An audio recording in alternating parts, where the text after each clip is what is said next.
As it was a new build, it was pretty sparse. The back garden was just covered in turf, but had a bit of a slope, and there was a shed plonked in the corner. So out came the felt tip pens, and we did a plan. Tried to get it to scale and worked out what we had and where it could go.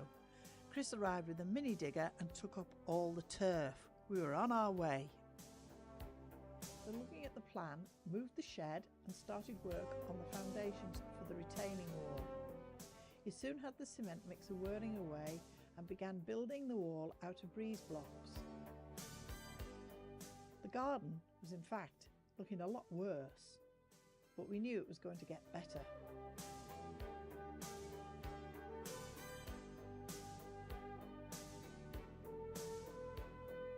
I had the task then of painting the fence black, and then it was time to move the shed.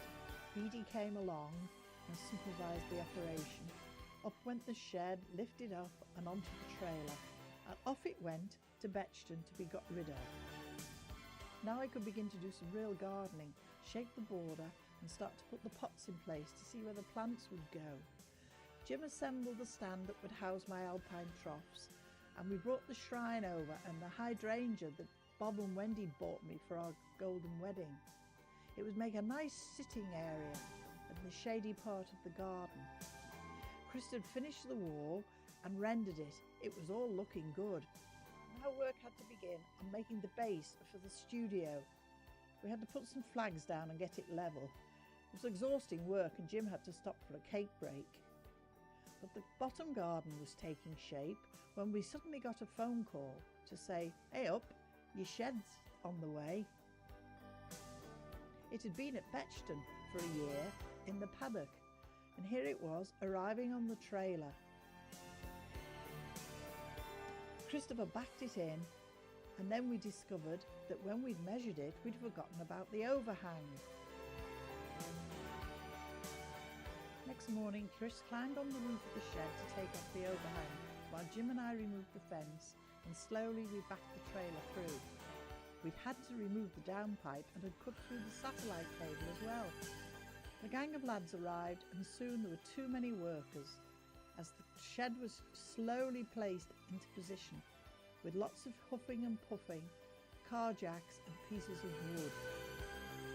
Next day, Jim reattached the overhang to the shed, and it was looking good. We started to put down some flags.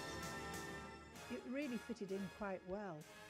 In fact, it looked like it had always been there, and even the inside had survived, and I could sort everything out again. Then it was time to make a trellis to connect the shed to the wall, and then Jim had to sort out all his stuff and put it all back inside his little part of the shed.